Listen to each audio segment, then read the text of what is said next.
Macmillan Audio presents The Devotion of Suspect X by Keigo Higashino. Read for you by David Pittu.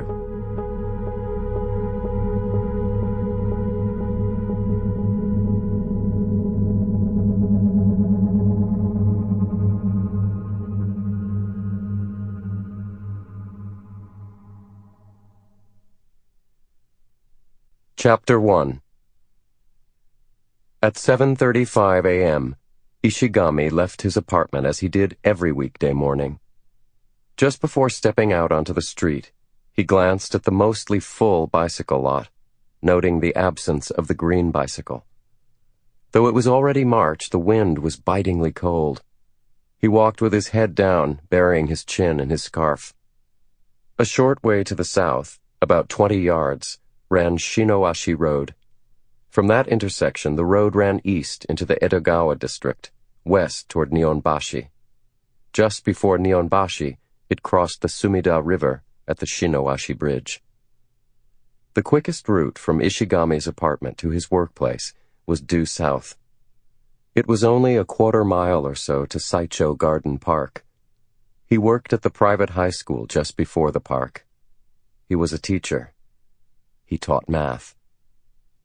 Ishigami walked south to the red light at the intersection. Then he turned right toward Shinoashi Bridge. The wind blew in his face, making his coat flap around him. He thrust his hands deep into his pockets and hunched over, quickening his pace. A thick layer of clouds covered the sky, their gray reflection making the Sumida River look even murkier than usual.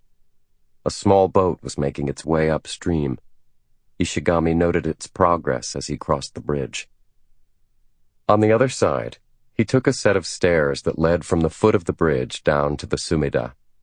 Passing beneath the iron struts of the bridge, he began to walk along the river. Pedestrian walkways were built into the molded concrete riverbanks on both sides of the water. Further down, near Kiyosu Bridge, families and couples often strolled along the river, but such people seldom visited the riverbanks this far up. The long row of cardboard shanties covered in blue vinyl sheets kept them away. This was where the homeless lived, in the shadow of an expressway overpass that ran along the west side of the river. Ishigami figured the looming overpass must have provided some shelter from the wind and rain. The fact that not a single shack stood on the other side of the river gave weight to this hypothesis, though it was possible the first squatters had settled there by accident, and the others had simply followed them, preferring the safety of their community, such as it was, to solitude across the water. He made his way down the row of shanties, glancing briefly at them as he walked. Most were barely tall enough for a man to stand up inside, and some of the structures only rose as high as his waist. They were more boxes than shacks. Maybe it was enough to have a place to sleep. Plastic laundry hangers had been rigged up near the boxes, signs of domestic life.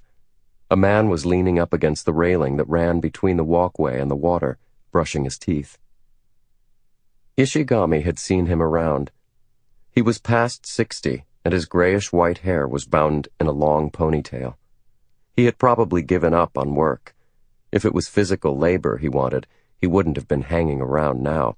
Those jobs were filled in the early morning hours. He wouldn't be going to the unemployment office either. Even if they did find a job suitable for him, with that long hair of his, he'd never make it as far as the interview.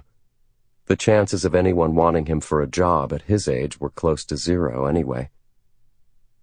Another man stood near his sleeping box, crushing a row of empty cans under his foot.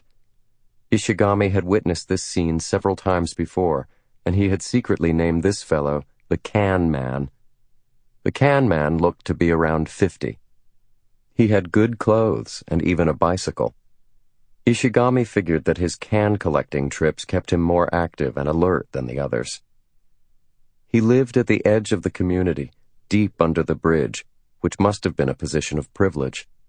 The Can Man was a village elder then, an old-timer, even in this crowd, or so Ishigami. Sample complete. Ready to continue?